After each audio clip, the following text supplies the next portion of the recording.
All right. Well, good morning. So, we are running a tad late today, but no problem. It is nothing new. But we are, of course, on the way to the gym. Today is hamstrings and biceps, so it should be a pretty interesting little day. It is nothing but raining today. It is no good. But gotta say, woke up today and we're getting into the end of week 6, and I am starting to feel it again. I am pretty damn worn out. But we're gonna power through throughout the next 2 days, and get to week 7. We didn't have any change in weight today, which is perfectly fine. We are sitting at 210, so that is putting us a week behind at the rate of weight loss that we were trying to lose. So, but I really do want to blame creatine on that one. I'm not really coming up with excuses. I mean, I know I'm eating in a calorie deficit. I know I'm getting my steps in a day. I'm doing the activity that's required. I just feel like, but I can physically prove it as well, because I am a lot more bloated this week than I think I was the last week, just by a slight margin. But that extra water that your body takes on from creatine, it can be very deceiving on if you're losing weight or not. But right now, the number, I couldn't really care about the number right now. All I'm caring about is if I'm getting leaner. And I would say so. I would say comparing week 6 to week 5, and then week 5 to week 4. Unfortunately, I don't have 3, 2, or 1 on there. I kind of started this process kind of at the beginning, but not completely at the beginning. But I'd say throughout those weeks, I've noticed small little changes and getting leaner and leaner. I definitely feel it in my pants. My pants are fitting a little bit looser. Shirts are fitting a little bit looser. So those tiny little changes, that's what we're going after. So, and I apologize for the background noise if there's rain. It is downpouring on the way to the gym this morning. But a little side note: does anyone ever go to the gym on a rainy day, wear a really big ass hoodie, and then pretend that they're walking in slow motion on the way to the gym while you're getting rained on? Because you don't want to be that guy that runs in the rain, right? That's just weird. So we walk cool, and we walk slow, like we're in some fucking edit or something. But which I'm sure there's a bunch of people going, no man, that's just you. You do it, don't lie to me. I'll do it too on the way out of my car. I'm gonna do it just so I can argue. But I am looking forward to leg day. I gotta say, I am pretty fucking sore. I think I said Tuesday, the day that I did legs. I said Wednesday. I was like, I'm probably gonna be feeling it pretty damn hard Wednesday. And Wednesday was kind of meh. Today, I was one day wrong. Today, I'm definitely feeling it. But that kind of goes back to what I was saying in a previous video. It may have been a short, I don't know. But when you're a natural, when you're just doing the natural version of bodybuilding, which for some reason, side note, it also seems like that's like an odd thing nowadays if you're natural and you're a bodybuilder, like you're seriously a bodybuilder. But that could just be me and the environment that I'm in and what I see. I don't see everything. So, but the process of a natural bodybuilder, man, is there is no magic pill. There is no equipment, or there is no magic belt or straps or knee pads. It is consistency. Consistency is your version of a steroid. That's or an enhancer. Because when you're natural, your body tends to adapt pretty quickly. So it will adapt to going to the gym 5 days a week, or it will adapt to you skipping the gym 5 days a week. So you just gotta keep that in mind. Those days that you get up and you just like, I don't feel like going, but you're supposed to go that day, you gotta go. Even if it's a change in time. Say you don't go at your normal time, you go at a different time, or you only do half a lift, or you only do half a cardio, or whatever. you still got to go. That is how you become successful as a natural bodybuilder. Now, there's nothing wrong with being on enhancers or steroids, testosterone boosters, anything that's unnaturally enhancing your body or performance of your body. You know, there's nothing wrong with it. It's just, man, there's so many people my age now that are getting on it and they haven't even learned what they're doing yet. They don't even know the simplest of things that build muscle, and they already go, well, you know, I benched 135 last week and I'm just not seeing any results. I think it's time to go on steroids. Another thing is that it's fucking expensive. It is very, very expensive. Steroids, like, I mean, I've seen people spend up to 10 grand a month on that shit. And here's the thing, if you don't take it, you lose everything and die at 40. So the pros and cons doesn't seem that great. You have one sick week and okay, well, can't buy steroids this month. That's gonna, you know, and obviously I'm not very experienced with steroids. I've only seen experienced people with them. So I'm just going off of that. And I'd kind of an observant person, maybe what we would call nosy. But obviously being in the gym every day, you know, you meet people that are on it, and I don't think those people should be judged for what they're doing. If they're happy with what they're doing, you know, let them do it, man. It's not yours. It's not your life. It's theirs. Let them live out their lives the way they are, as long as they're not self-harming themselves. But for natural, you know, being natural is, I think if you want even a better tool that's gonna help you really perform better than, you know, better in life and get healthier and get the physique that you want without having to get on any enhancers. If it's not consistency that's going to be your drug, it's going to be patience. The willpower of getting up every day, eating in a calorie deficit, being hungry all day, going to the gym, working your 9-to-5 job, going home and dealing with your kids and cooking dinner, and then to get up and do it the next day, that's very easy to do when you're motivated, because that's the only thing on your mind. You gotta go, okay, I gotta get the kids fed, gotta get work done so that way I'm ready for the gym next day. I gotta go. But when you lose that motive, are you still gonna go? That's the thing. Are you still gonna go even when you wake up going, nah, I don't really wanna? That's where you fuck up. Now, obviously, there are exceptions for what I'm talking about. If you wake up and you've got a limb missing somehow from the time you went to sleep to the next morning, or you've gotten sick, you're so fucking sore you can't bend down to touch your toes, you know, or it's causing a lot of pain, you may be due to take that day off. You know, I would say that's okay. Now, what you don't do is go, I'm gonna take this D off, sorry, I'm gonna take this day off and just worry about it next week. No, just because you're sore that day doesn't mean you're not gonna be sore in 3 days. So that original day you were gonna take off now becomes your next lift day. You make up for that day. That's what it's for. That's what my off days are for. If I have a hard day at work and the next day I wake up, or either I sleep in and I can't go, or I wake up so sore or so worn out that I know the lift's gonna either put me injury prone or it's gonna, I'm just not gonna get anything out the lift. That's when you make those calls. But those off days that you originally had, you make up with those days. That's what it's for. So, well, it's not exactly what it's for. Your off days are meant for rest and recovery is as important as training. So training, you obviously want to train as hard as you possibly can, but you also want to recover as hard as you can, as weird as that sounds, because it doesn't take a lot of effort to do so, because all you gotta do is eat, get half your normal steps in, and sleep. That's what you gotta do.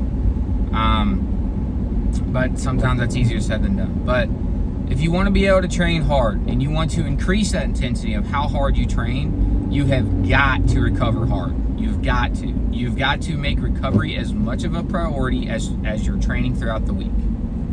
So, and I'd say for beginners starting off, if there are any beginners watching this, which, as from what I've seen from the views, there's not that many people watching right now, and that is fine. For those who are watching, who are trying to learn a little bit, I would say if you are a beginner, do not copy my program, because in my opinion, for a beginner, I'm not saying I'm a pro, I'm not saying I'm advanced, I would say I'm in the intermediate category. But for beginners that are just greenhorns, never touched a dumbbell in their life, stick to stuff that is simple. Do not go heavy in weight. I honestly don't even worry about trying to get a pump. All you got to do is for an hour practice form, and I promise you, you'll probably end up accidentally getting a pump and you won't even know what it is. But practicing form is the most crucial foundation you can set for having a better training setup. Because if you go in and your goal is to hit 225 on bench press, but you don't know how to bench press, or you don't even know what a bench press is, then you've got a lot of problems you've got to solve before you get to that step, okay? And you've got to know how to pace yourself, and I would think the number one thing for beginning training is experiment with exercises you have either seen on social media or you have always wanted to try, because normally things that your brain goes, oh, that looks neat, it probably will connect a lot easier when you try it out in person, right? But if you, I'm not saying don't try things you go, oh, I wouldn't want to do that. You should definitely step out of your comfort zone, but when you're starting off, learn a few exercises that are very easy to control and learn form to get a good foundation and work off of that. And for each of those exercises, pick a muscle group. And what I mean by that is for people that start off, most of the time they start off because something on their body is irritating them. Something in their mind is going, I don't like what I'm looking at, I need to change it. So whatever you specifically don't like looking at, say it's a guy with his chest or shoulders, or say it's a girl with her legs or her glutes, or her chest, her shoulders, doesn't matter, guy or girl. Focus on exercises that, perfect those muscle groups, or work on those muscle groups that you're not very happy about, and then branch off from there. Start working, because you can't, if you have a bad chest, you can't do chest 5 days a week. You need to work with other muscle groups. That way it helps improve your chest, because I know it sounds crazy, when you improve your lats, it helps your chest. When you help your shoulders, you help your triceps. When you help your triceps, you help your forearms. When you help your biceps, you help your forearms. When you work on your quads, you help with your hips. When you work on your hamstrings, you work on your glutes and your hips, calves. There's a whole chain reaction of everything that you do.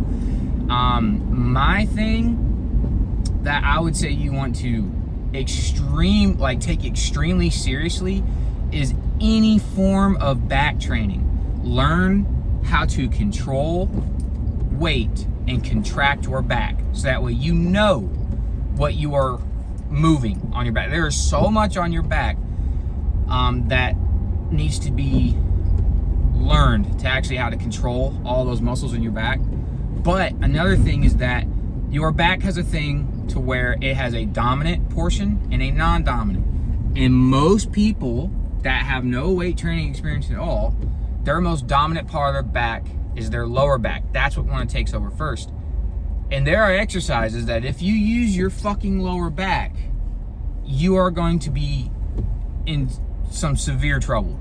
Because I take it, this is something that I can take, that you may want to take seriously as a person that has had a fuck ton of back injuries and has had to recover and repair it every time, because my dumb ass doesn't have insurance, so I had to fix it myself. You definitely want to avoid that problem, because it affects everything. Your lower back, like specifically lower back problems, even breathing hurts. Like it's a serious thing. So I cannot preface enough on how important form is, and technique, and feeling what you're doing. The gym is not for going in and seeing how much weight you can put in your hand and go from this to this. And that's metaphorically speaking, saying I'm taking weight and putting it here, and then I'm going to put it over here. It's not what the gym is about. The gym has a lot of purposes, but I will say the main purpose of the gym is to improve your life. That's what it's for, in my personal opinion. Because once you start training and you're taking it serious, it affects everything else that you do in life. Everything that you do. Am I going to give you examples? No, because I'd rather you try it and just see what I'm talking about. Because if I start naming examples, people are prone for contradiction. So if I say they're going to find this and find that, they will specifically take time out of their day to make sure, nope, I never experienced that, never felt that. So I'd rather just leave you with a short amount, a tiny little bit of context, and it'll, you'll figure it out from there. But either way, this was a long ass car talk, man. But I am parked in the gym. It is still pouring ass raining. But I've got pre-workout in my system, and we're gonna go get warmed up and hopefully have some fun. See if we go up in weight or go down in weight or go up in reps or whatever. But we shall see. Anyways, let's get to it.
Okay, so the video kind of got a little messed up, but in simple terms, leg day went good. Biceps went pretty damn well. We tried something new today, which was cool. We did a little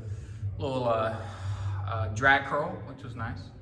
But I am in a bit of a rush, so I'm gonna mend this video into where we cut off at. So I apologize, but I gotta get out of here pretty soon. But all in all, we got one more day of week 6, and we're heading into week 7, and hopefully we see some more results. Hopefully we start leaning up a little bit more. We are already leaning up, which is great, but we need to stay on it, get it rolling. Maybe drop calories just a smidge. I'm talking about like 100 calories, if that. So, but I will see you guys tomorrow for the final day of chest, back, and shoulders, and we are going to get to work. So, talk to y'all later.